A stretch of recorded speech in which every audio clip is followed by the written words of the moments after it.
joining the session today. So yes, my name is Janu. I'm based here in Sydney in Australia, and I've been with Akamai for almost 5 years. So I work across the region in APJ. Over the last few months, especially, I've been helping out a lot of customers there in India with some of the application and security projects that they are running. So very nice to meet all of you. So thank you for making some time available. I don't think I will keep you for the entire 40 minutes or so, but in the session today, what I would like to do is cover a little bit of content around MFAs. So we will kick things off by looking at some of probably the generic push MFA solution that a lot of companies already deploy today. And as you can see, there's a big but, right? So certainly we need to understand, okay, this push MFA that we are using, is it giving us a false sense of security, right? As part of this introduction to push MFA, I will also do a little bit of a simulation to actually show to you what hackers can do to try to circumvent, the measures that you put in place to have adequate authentication for your users. In the middle part of the presentation, I will start to introduce FIDO2. Once we have a good grasp of some of those concepts around FIDO2, this will give me an opportunity to present to you how Akamai today can actually help you to deliver this strong fish-proof MFA authentication mechanism. And in the end, it's all about preventing account takeovers. And then after we cover some of the theory, and the exciting part always, is to look at some demos. So as you can see, we will basically look at the user experience as part of the enrollment. We will simulate an attack. It's just a simulation, right? Obviously, so you have to use a little bit of imagination there. And then we will see how we can achieve MFA with FIDO2. And the last demo is also to maybe just quickly touch on, what is possible with FIDO2. And that's basically to see, is it possible to log into a system without using a password? So that's our agenda for today. Let's move on to the next slide. Okay, so everybody loves push notifications, right? You run around with your phone. It doesn't matter where you are. You try to access applications, and as you access the apps, you have to approve your push MFA request. So at a high level, let's look at this diagram and understand a little bit, how push MFA works today. And this is important because in the next part of the presentation, we will actually see how hackers can try to bypass this authentication. So, first of all, it starts with the user that will enroll his device, right, for push notification. Now, after the user is enrolled, then he can attempt to access an application. In this case, it's a finance application. So this application will then see that, okay, I haven't seen this user before. It may be looking at some cookie information. So it will redirect the user then to the identity provider to go and authenticate. The user will proceed to punch in his credentials. And as part of that authentication process, an MFA request is sent off to the MFA vendor of choice. The push notification is sent out to the mobile device, and as the user receives that, no surprise, the user will click approve, and consequently, he will then gain access to the application.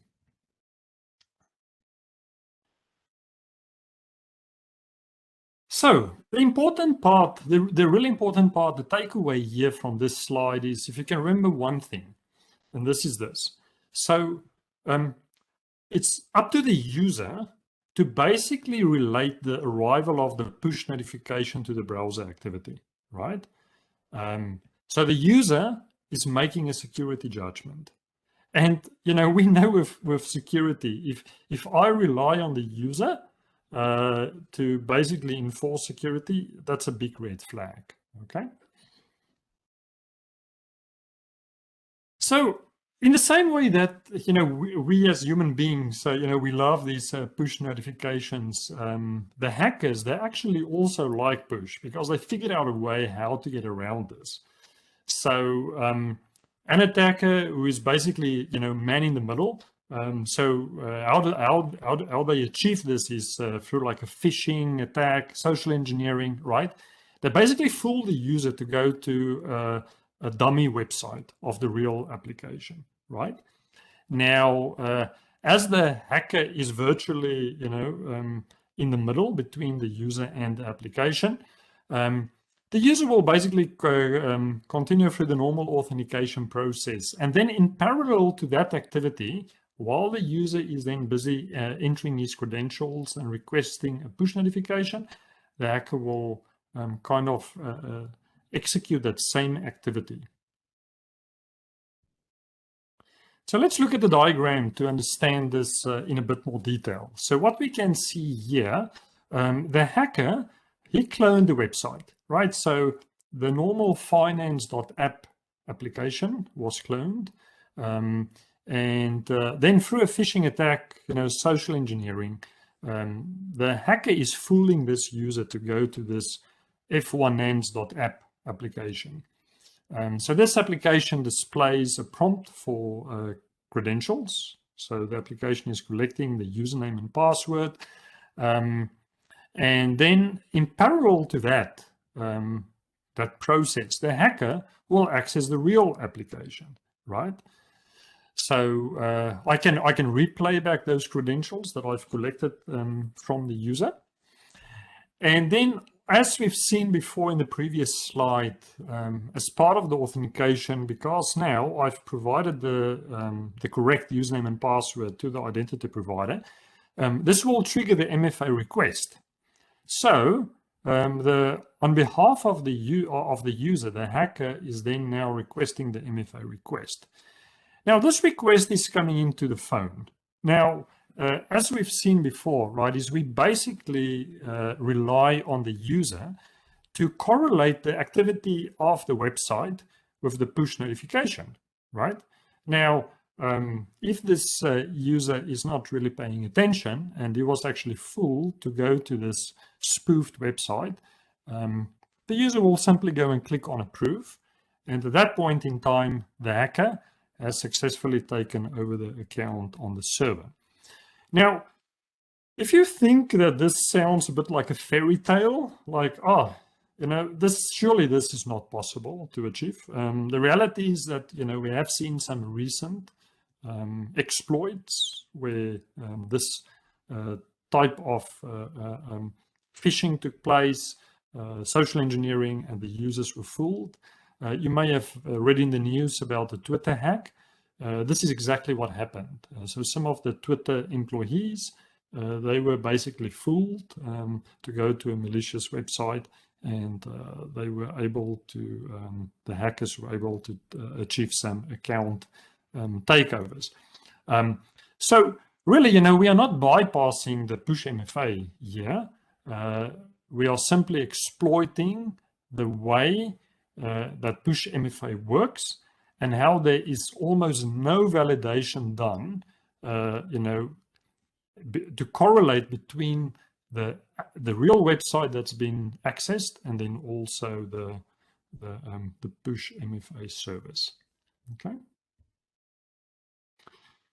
So luckily, you know, it's you know, technology comes to the rescue, and what exactly you know, can we do about this problem to prevent account takeovers? So this is where I would then like to start to introduce FIDO 2. So you may wonder, okay, what's FIDO?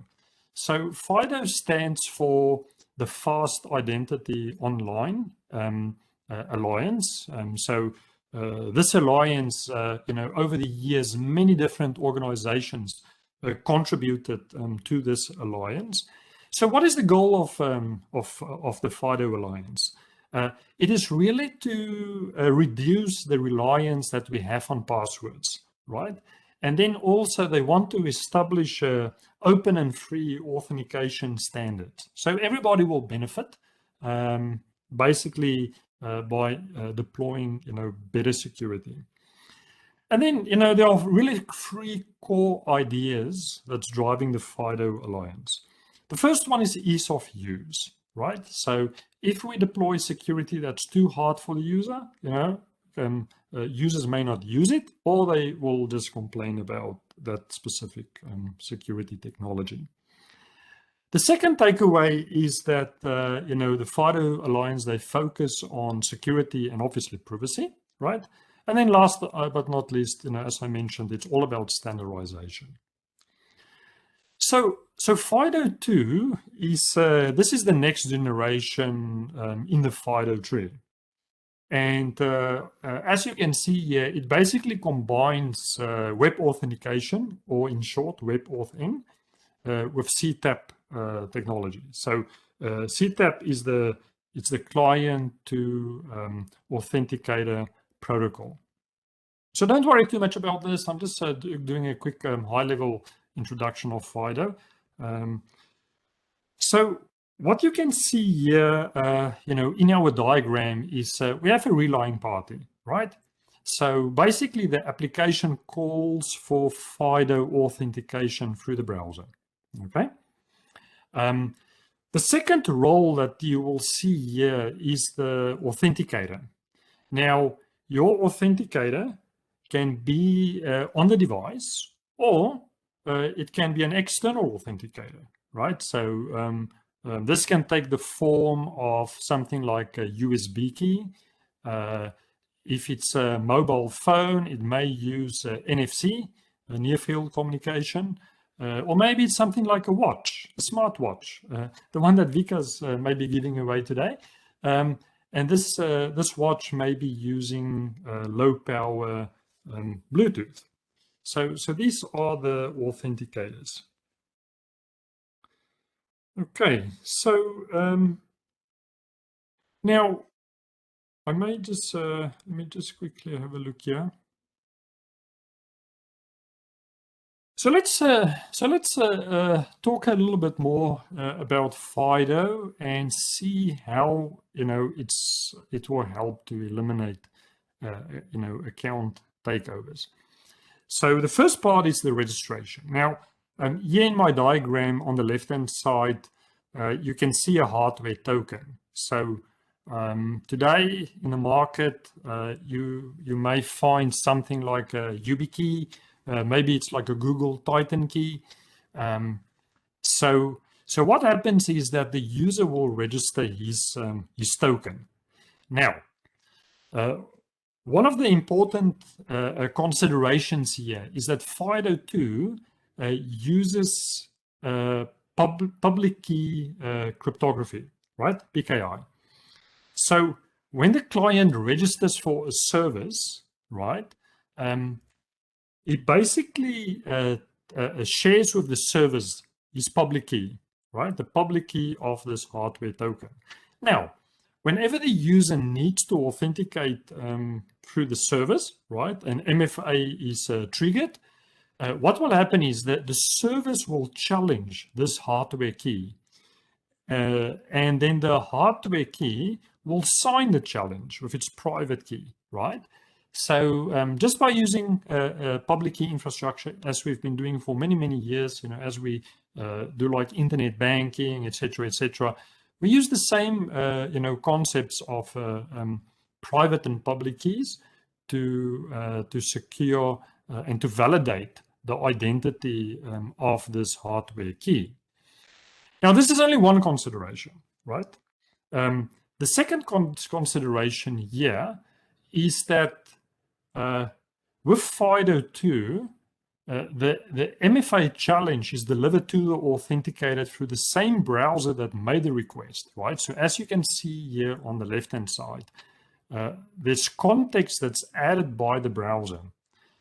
And here, at the bottom of the yellow rectangle, as you can see here, rather than then relying on the user to do the correlation between the website, the service that I'm accessing, and the push notification, I'm actually relying on the authenticator to do that validation. So I've shifted the decision making away from the user to the authenticator. Okay.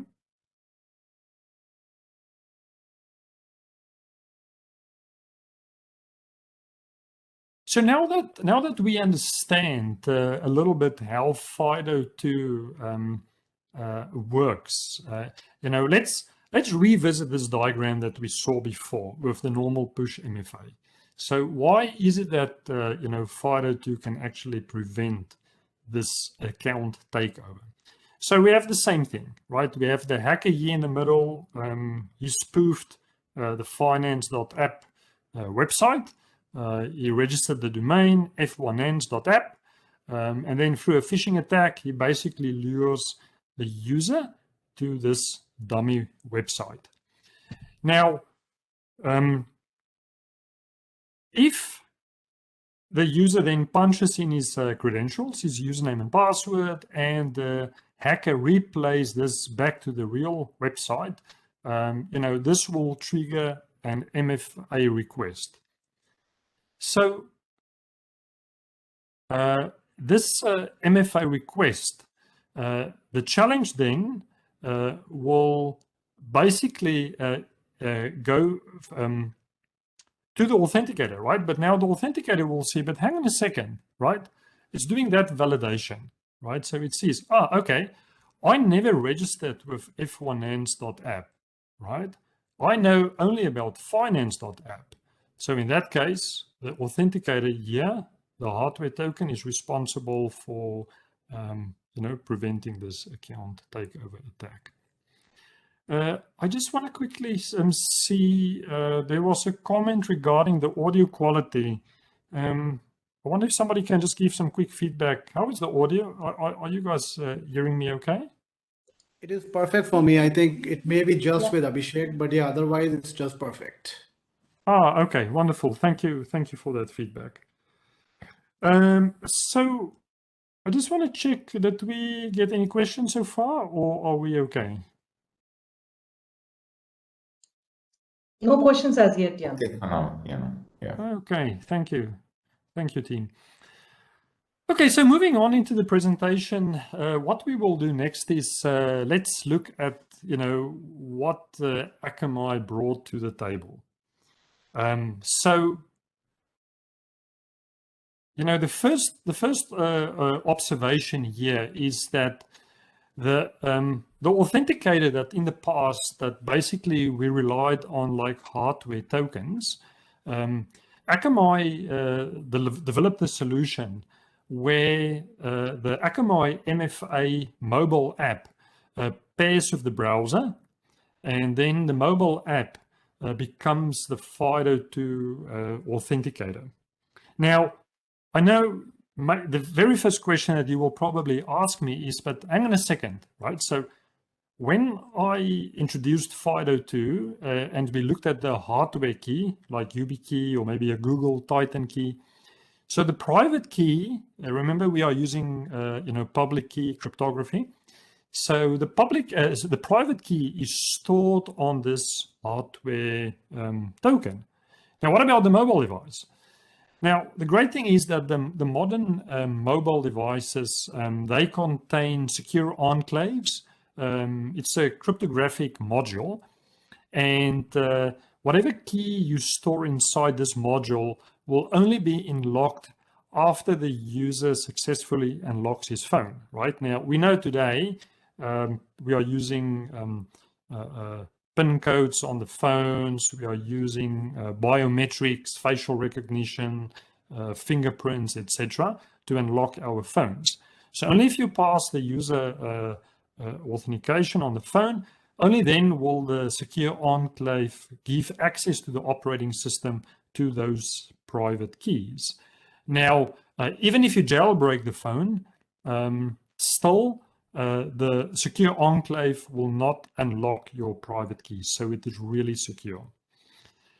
So you can see the benefits here, right, that you get with Akamai's innovation. We deliver very strong and probably the strongest security that you can get today for MFA in the form of FIDO2. It's a low cost factor, right? So we don't have to deal with physical keys. So there's no need for you to acquire FIDO2 tokens. Some of them can be quite expensive depending on the features on the token. You don't have to distribute these tokens out to your users. If you've seen some of these tokens, they are really small. So it's quite easy to lose them. And then the last benefit here is the delightful user experience as you basically receive a push notification on your phone. So, I know we go on holidays and we're not supposed to be working on holidays, but, if your boss rings you up and he asks you to access an application, obviously, your hardware token, probably you will leave it at home when you go on holiday, but your mobile phone you will take with you. In the same sense, today with COVID, everybody's working remotely. So whether you're in a coffee shop or a remote location, you can still successfully authenticate. Okay. So that covers a little bit of the theory. So this is probably the more exciting part is to look a little bit at where the rubber hits the road. So let me see if I can demonstrate to you this different technology pieces in action. So I'll go out of presenter mode and let me quickly show to you what we will do in this demo. So just be with me a second because I need to share my phone on the screen. So I'll just quickly turn on the screen mirroring.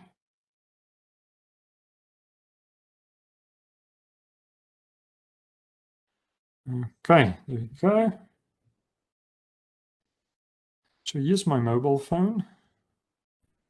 And normally we turn on do not disturb when we do live demos, but I need to receive notifications, so I cannot do that. So hopefully don't get bothered with calls, etc. Okay, so very first thing that I'm going to demonstrate to you is basically the user experience when he needs to enroll his phone for the first time. Now we have this dummy application, so I'm going to access this dummy application first, and I will be using. I've been doing a lot of testing. Maybe I'll use a dog breed, the Jack Russell. Cute little dog. So now if I log in, what you will see is basically the MFA service recognizes that I've never seen this user before, right? So this thing starts the process where the user can enroll.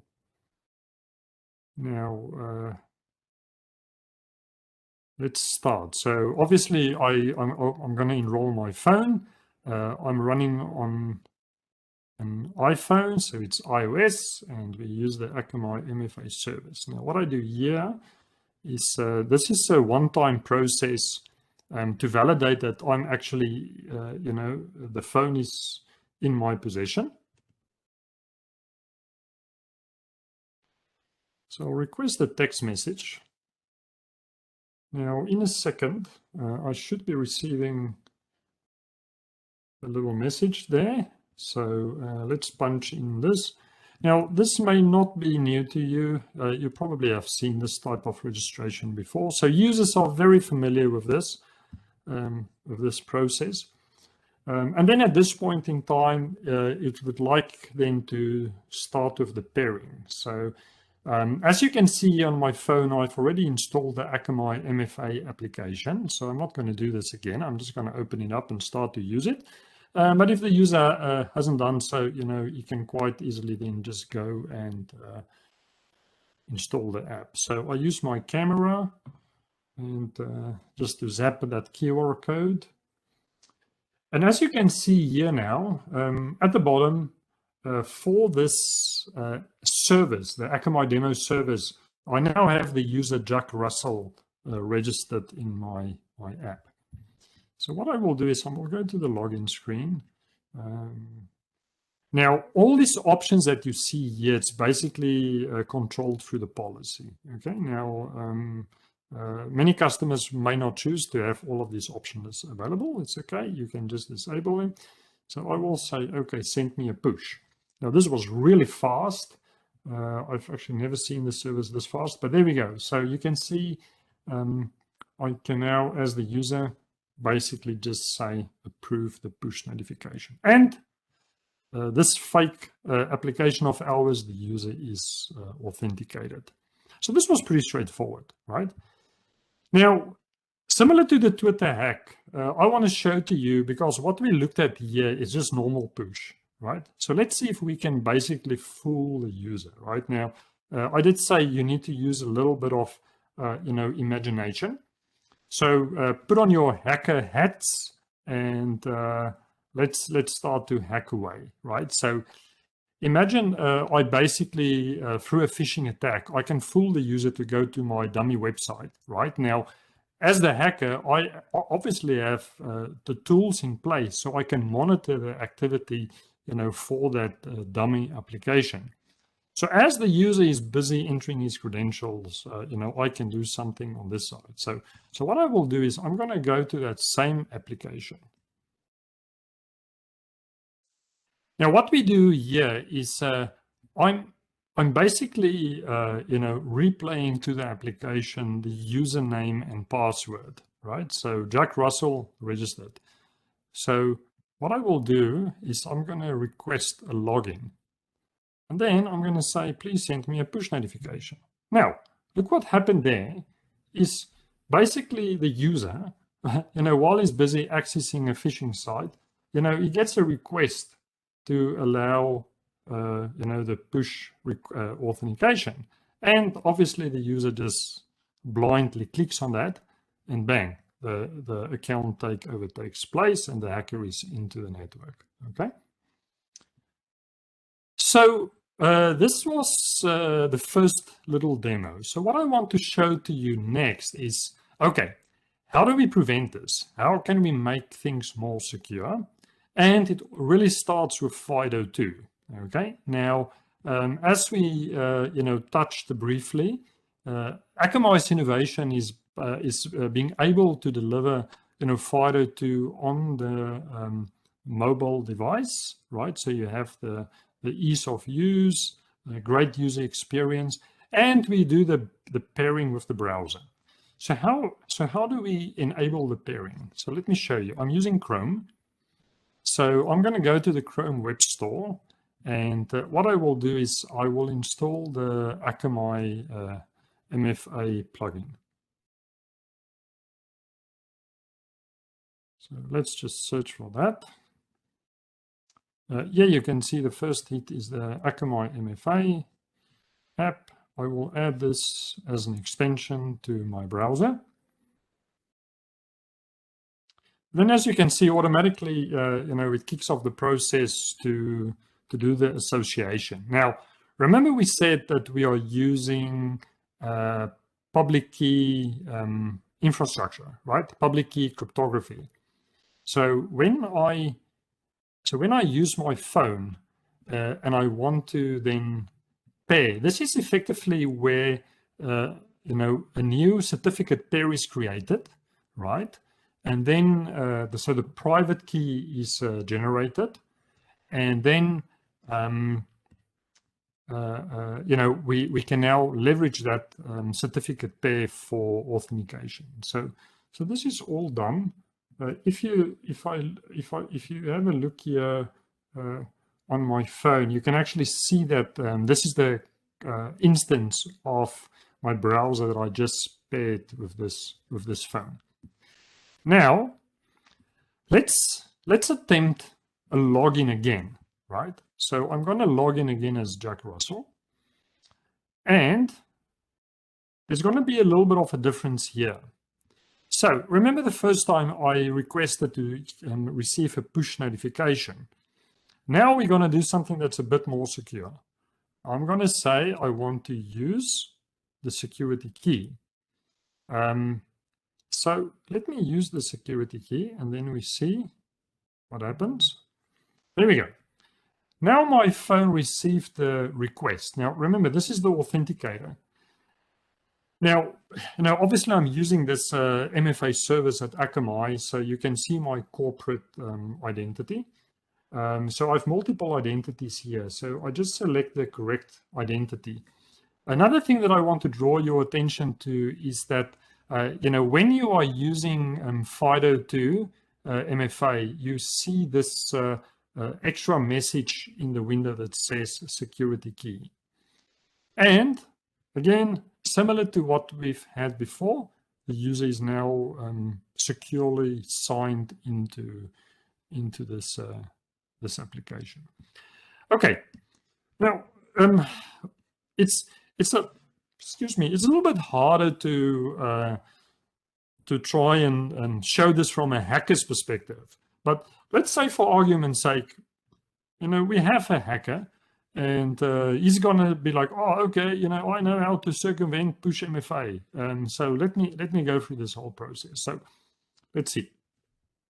So first, the hacker will obviously go, in this case, because I'm using Firefox, he's very smart, this hacker, right? So he's going to be like, I need to install the Akamai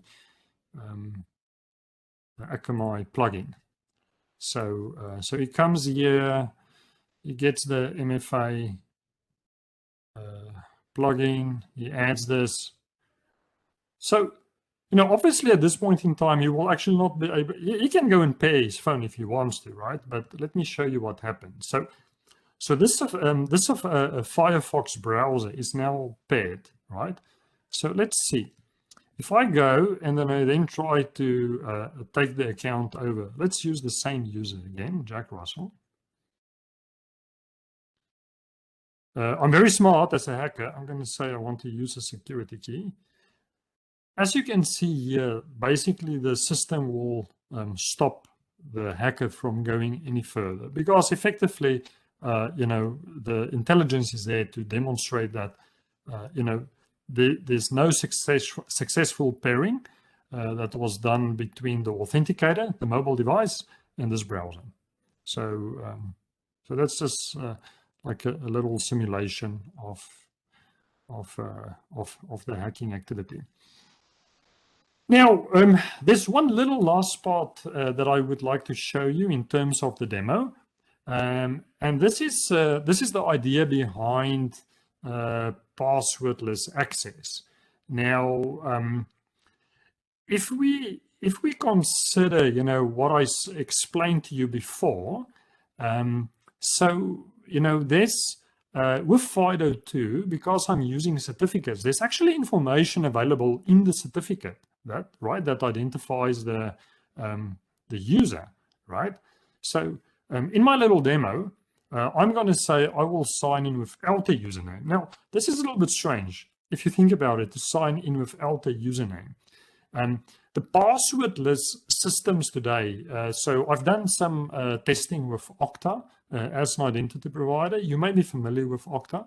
So in Okta, you can actually set up routing rules, right? So what the routing rule allow you to do is, if you want to deploy passwordless access, Okta can identify that for specific usernames, it needs to trigger the passwordless access. So I've done this in the past where, the integration between the Akamai MFA service and the Okta system works.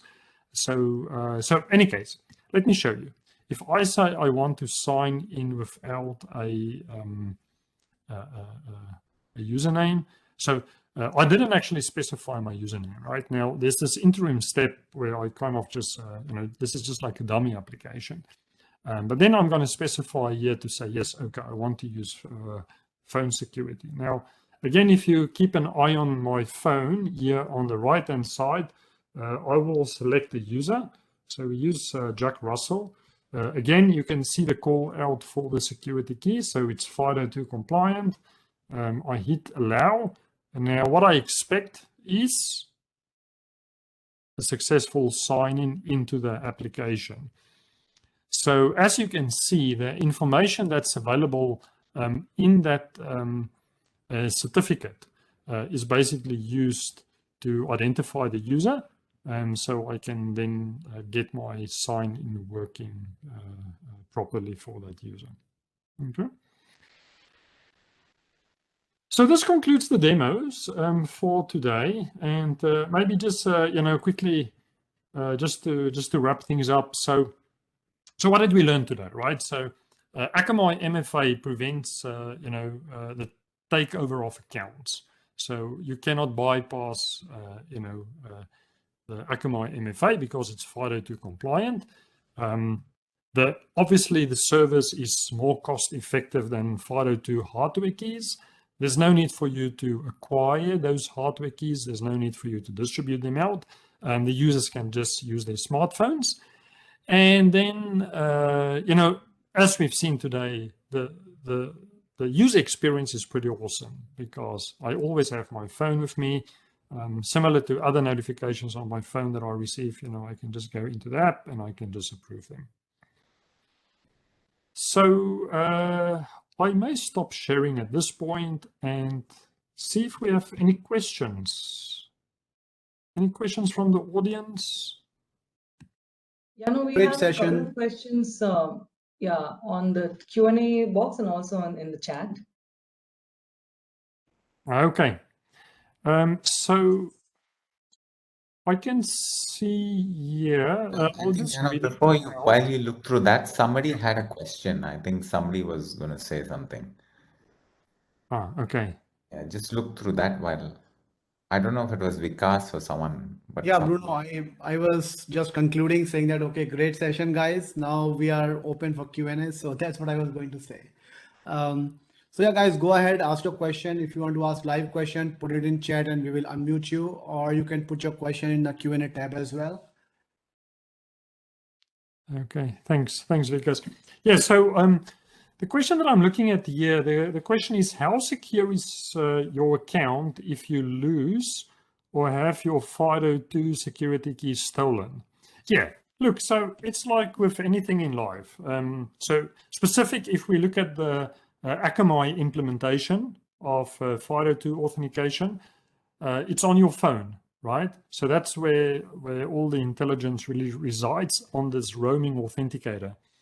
So today, if somebody takes my phone is password protected, right? So I can unlock with my face, so facial recognition, or a passcode. Obviously, as an employee, if my phone is stolen, what I would do is I would get in touch with Akamai and say, guys, hey, please quickly open a ticket and make sure that my authenticator is locked. So in the administration portal, I'm not going to bore you with that detail today.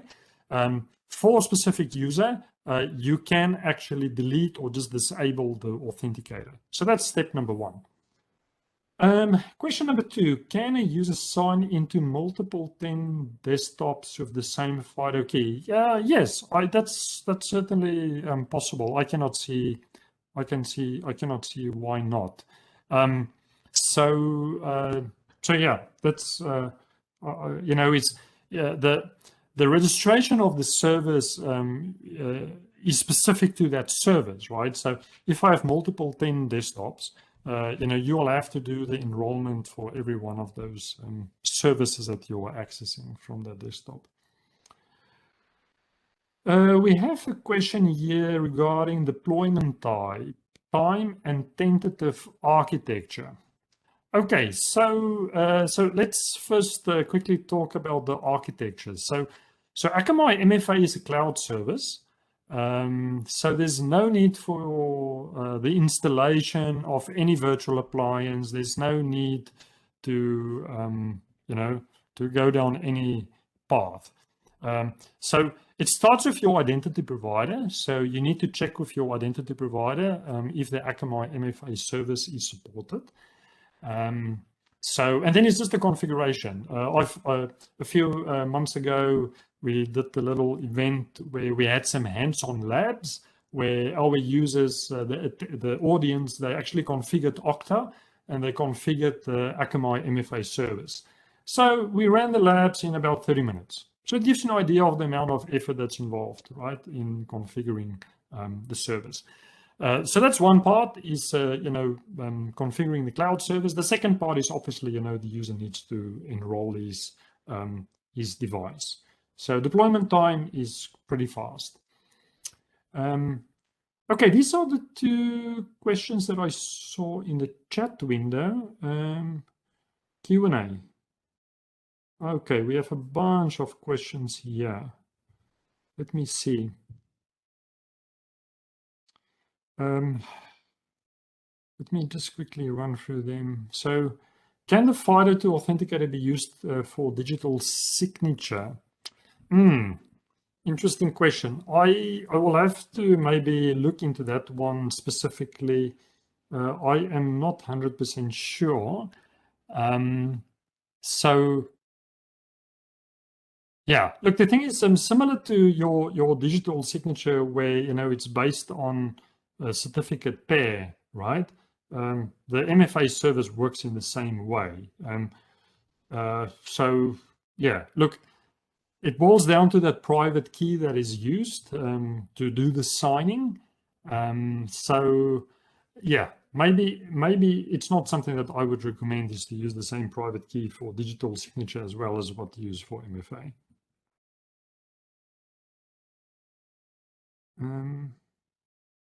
Oh, I see Rithik answered the question. Okay, sorry about that one.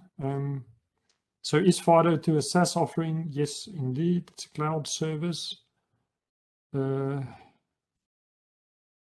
Question on the availability point of view. If the mobile device for FIDO2 is damaged or screen issue, what is the contingency mode? Yeah, that's a good question. I like it when audience ask questions. So with the service, it is possible to generate a temporary bypass code. So if I drop my phone and the screen shatters, if I can borrow somebody else's phone or use my Mac, I can get in touch with Akamai IT and say, guys, look, phone shattered. I need a temporary bypass code. So that is certainly the way to work around that. Okay, I think that also covers if you lose your phone.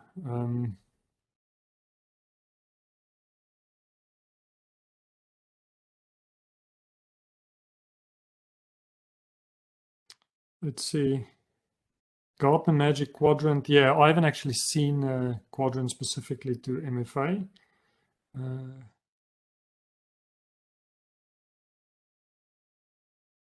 Okay, and then the last question, I'll read this one out loud as well. Is Akamai MFA more applicable to hardware keys rather than user authentication? If not, can you share what is the largest user deployment for Akamai MFA so far? Yeah, so the first part of the question, the Akamai implementation of is really to replace your hardware keys, right?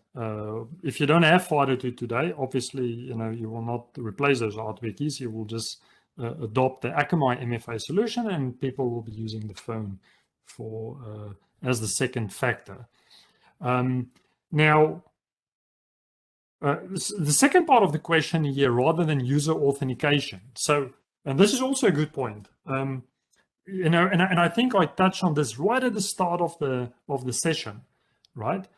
So the FIDO Alliance, the goal for them, remember, is really to reduce the reliance on passwords. So they are almost saying, forget about passwords, right?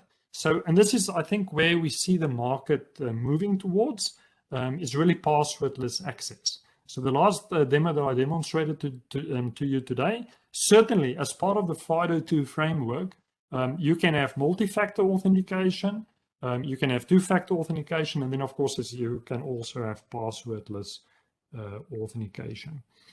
Yeah, the largest user deployment of Akamai. Look, we cannot really in a public forum talk so much about this, but we've had some success.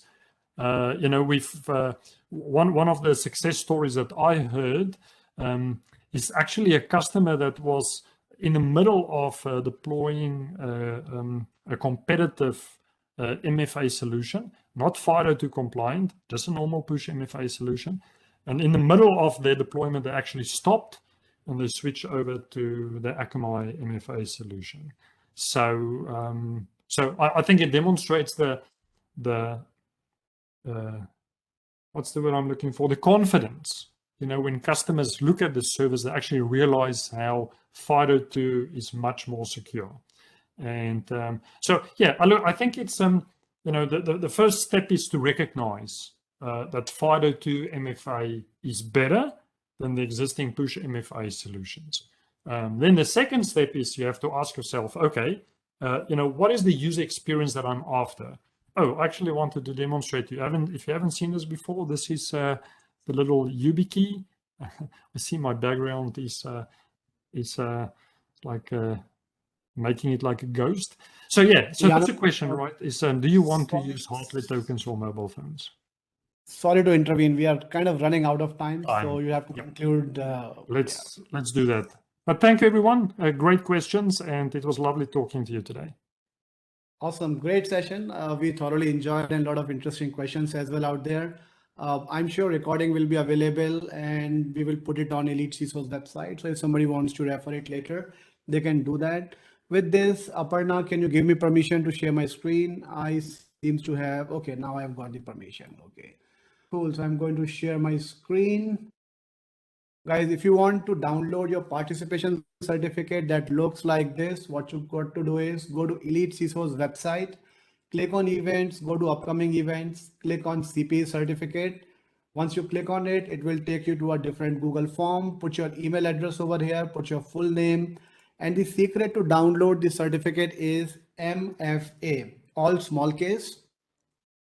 That's what you can do to download your certificate. And as you know, every Thursday we conduct these kind of sessions where we bring industry expert to talk about different security topics and technologies. So next week we are doing this session with Checkpoint, and the topic is going to be around integrated security approach, right, for remote users. So if you would like to attend that, go ahead and click on register now and register for this session. Last but not the least, it's already 12:01. We are a little late, so I'll rush it. This is the Wheel of Fortune. What we do in this is we pick one random winner, and this time the giveaway is a smartwatch. So we received about 400 registrations. Out of that, we removed the Gmail and the non-business IDs. That leaves us with 392 and I see 345 participants. So your chances of winning is pretty high. Let's see how it goes. So I will spin. If your name comes, go to the chat and then say yes that you are in session. Aparna, could you please monitor the chat for me? Yeah, sure, Vikas. I'm right now. Let's see who the winner is going to be.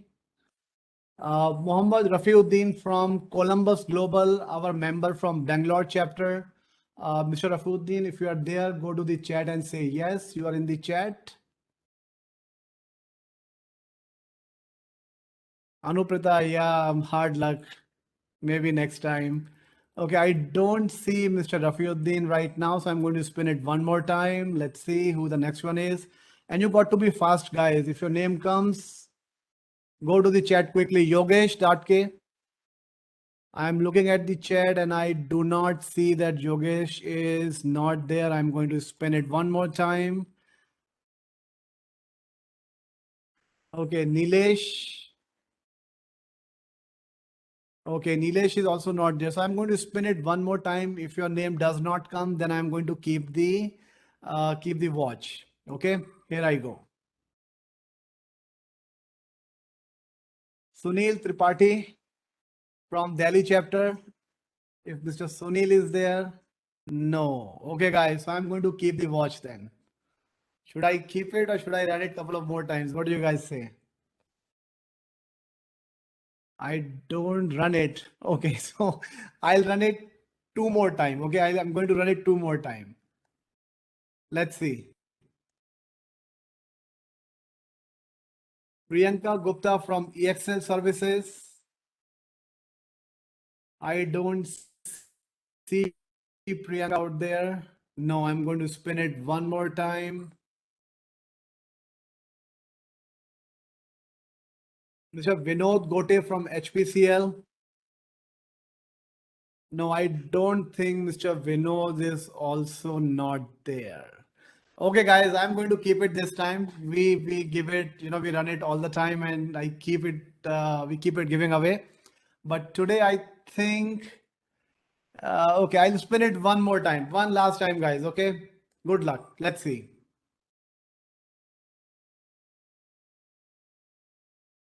Mr. Manikam from SG Digital.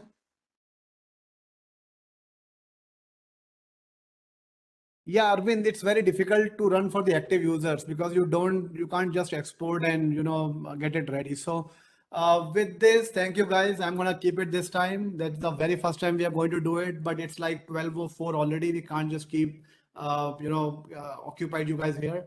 With this, thank you very much, everyone. Thanks for joining. Really appreciate you guys taking out time, and great session by the Akamai team. Thanks a lot. See you guys next week. Bye.